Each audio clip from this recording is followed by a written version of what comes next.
नमस्कार, आप देख रहे हैं न्यूज स्टेट का डिजिटल प्लेटफॉर्म। आपके साथ मैं हूं प्रीति भारद्वाज। संभल के शाही जामा मस्जिद को लेकर ये जो पूरा मामला सामने आया है, उसमें विवाद लगातार बढ़ता जा रहा है। हालांकि तनावपूर्ण स्थिति वहां पर नहीं है, माहौल में नियंत्रित कर लिया गया है और जितने भी उपद्रवी हैं उन सभी को चिन्हित भी कर लिया गया है। एक एक करके तमाम यहाँ लोगों को चिन्हित किए जा रहे हैं कि जिन लोगों के जरिए इस पूरी हिंसा को भड़काया गया, चाहे वो मौखिक रूप से हो या किसी भी तरीके से हो।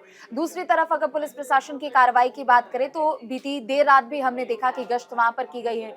पुलिस प्रशासन की भारी टीम वहां पर तैनात है जो कि पल पल हर एक लोगों पर नजर रख रही है। बाहरी जो लोग यहाँ पर होंगे संभल में, वो 1 दिसंबर तक प्रवेश नहीं कर पाएंगे।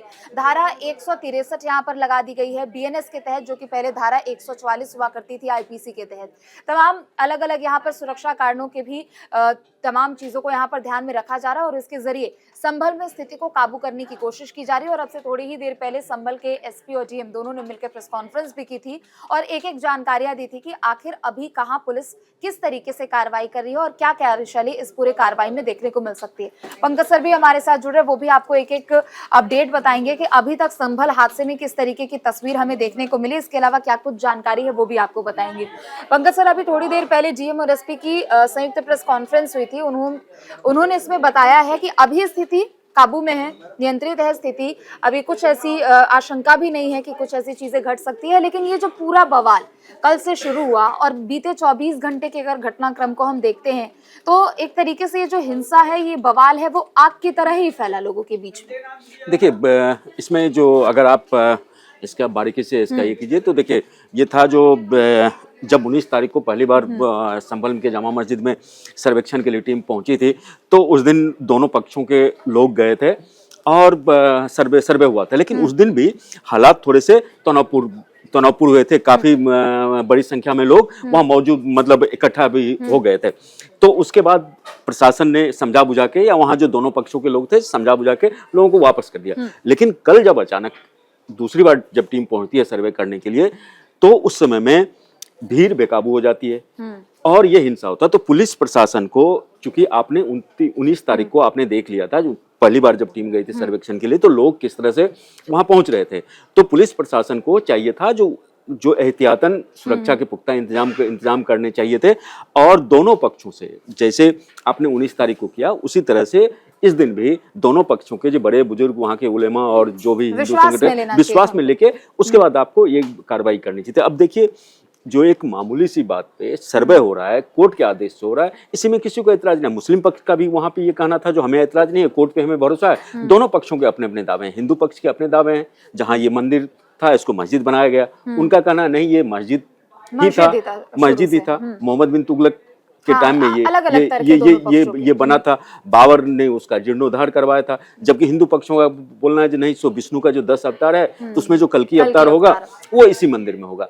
और जो भी वहां पर सर्वे, जब अदालत में मामला है तो फिर इस तरह की घटनाएं, बिल्कुल। चलिए ठीक है, ये अब जांच का विषय है। लेकिन अब देखिए, जाहिर सी बात है कि प्रदेश में कुछ हो और उस पर राजनीति ना हो, ये हो ही नहीं सकता। संसद का शीतकालीन सत्र भी आज से शुरू हुआ है। वक्फ बिल को लेकर चर्चा होनी है। इसके अलावा तमाम अलग अलग बिल है जो कि पटल पर रखे जाएंगे। चर्चा एक लंबी चौड़ी होनी है। लेकिन हमने देखा कि पहले ही दिन इतने ज्यादा हंगामे दिख गए संभल हिंसा को लेकर। प्रियंका गांधी, जो कि अब पहली बार संसद भवन में पहुंची है, पहले ही दिन उन्होंने सरकार को घेरा। अखिलेश यादव ने भी कल ट्वीट किया था और उन्होंने कहा था कि चुनाव में जो बीजेपी पर कोई प्रश्न ना उठाए, उनकी धांधली को लेकर या उनके किसी भी तरीके के सरकारी मशीनरी के दुरुपयोग को लेकर, वो ध्यान भटकाने के लिए प्रशासन की ओर से इस हिंसा को करवा दिया गया है। इसके अलावा राहुल गांधी ने भी ट्वीट किया और सभी लोग यही कह रहे हैं कि आखिर इतनी जल्दीबाजी क्यों थी, और सुप्रीम कोर्ट को स्वतः संज्ञान लेने की बात वो लोग कह रहे हैं। देखिए, अब हर मामले में सुप्रीम कोर्ट का आ जाना और ये करना, तो सुप्रीम कोर्ट का भी अपना एक दायरा है और उसके पास भी प्रोटोकॉल है। उनके पास खुद जो इतने सारे मामलात हैं, तो हर मामलात में सुप्रीम कोर्ट भी स्वतः संज्ञान नहीं ले सकता। हाँ, सुप्रीम कोर्ट का अगर लगेगा तो लोग अपील कर रहे हैं, तब देखिए उस पर क्या होता है। सबसे जिसमें जो जियाउद्दीन वर्ग का जो आया ना, उनका बड़ा जो बयान आया है, उनके खिलाफ मामला भी मतलब दर्ज किया गया कि वहाँ के जो विधायक हैं, उनके बेटे के खिलाफ इसमें हिंसा को भीड़ के लिए उन पे ये आरोप ये किया गया है। तो इसमें जो जियाउद्दीन वर्ग का भी ये कहना है, जो इतनी जल्दी क्या है, अब देखिए जल्दी की बात तो इन्हें समझनी पड़ेगी, क्योंकि कोर्ट ने बोला था 7 दिन के अंदर में। बिल्कुल, बात तो यही है कि 7 दिन के अंदर आपको सर्वे करके देना था। और बवाल तो उस दिन होना चाहिए था, अगर बवाल नहीं था, जो इतनी जल्दी क्या है, तो इतनी जल्दी तो 19 तारीख को जल्दी था, तो 19 तारीख को तो सब शांतिपूर्ण तरीके से तारीख को शांति से सब संपन्न हुआ। तो दूसरी बार चलिए ठीक है, एक बार प्रशासन की अगर उस जिस पर जो प्रशासन पर आरोप लग रहा है, अगर उसको एक बार एक साइड रख के देखा जाए, तो जब 19 तारीख को बवाल होना होता वो तो पहले ही दिन हो जाता।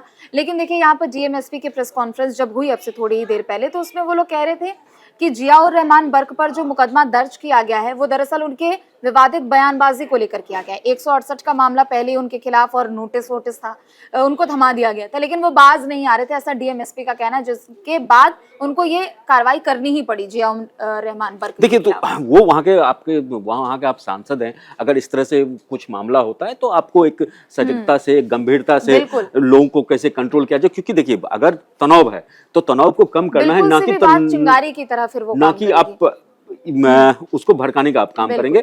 आपको उसमें में, चूंकि आप वहाँ के जनप्रतिनिधि हैं और वो इलाका संवेदनशील था, कभी भी आपको मामला तनावपूर्ण तो था ही, कभी भी भड़क सकता था, तो फिर जियाउद्दीन बर्क का जो मुझे लगता है जो उनका जो रवैया रहा, उनका जो ये रहा, वो थोड़ा सा ये रहा, तो प्रशासन ने उसी के।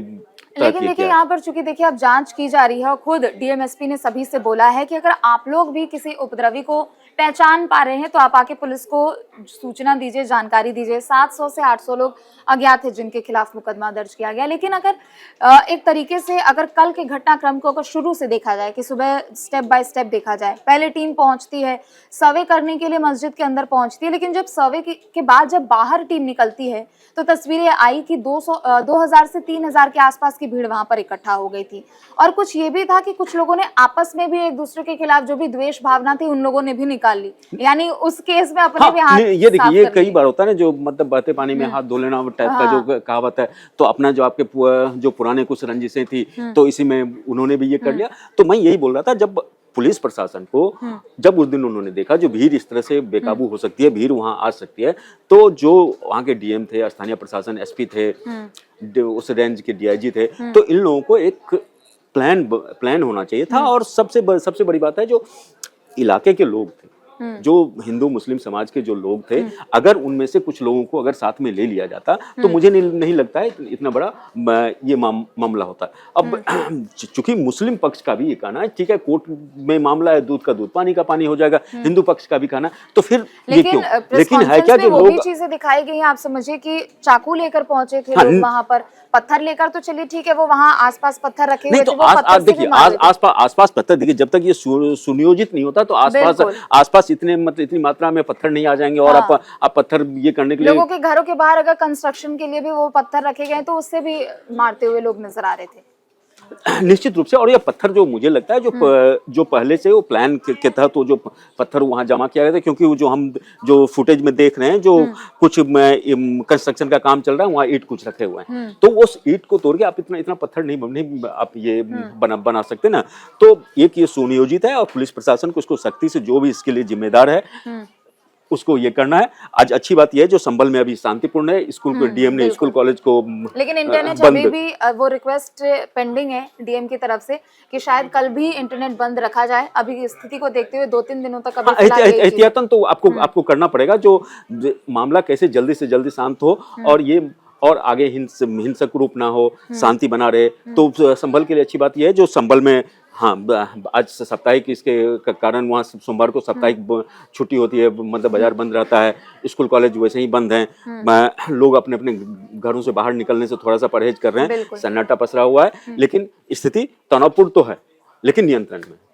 चलिए ठीक है, बहुत बहुत शुक्रिया, तमाम जानकारी आपने दी। तो संभल में फिलहाल जो स्थिति है वो तनावपूर्ण होते हुए भी वहां पर शांति व्यवस्था कायम की जा रही है और तमाम प्रशासन की जो टीमें वहां पर मौजूद है, उन सभी की ओर से ये सुनिश्चित किया जा रहा है कि अब कोई ऐसी अप्रिय घटना ना हो। और साथ ही उन सभी उपद्रवियों को भी चिन्हित करने की बात यहाँ पर कही गई है। अज्ञात लोगों के खिलाफ मुकदमा दर्ज किया गया है ताकि इसी क्रम में आगे की कार्रवाई बढ़ाई जा सके। चूंकि कुछ पुलिसकर्मी भी इस पूरे हिंसा में घायल हुए हैं, सभी का इलाज वहां पर जारी है। लेकिन इन सबके बीच जो शाही जामा मस्जिद का जो सर्वे है उसे लेकर एक बार फिर से प्रश्न चिन्ह खड़ा हो गया है।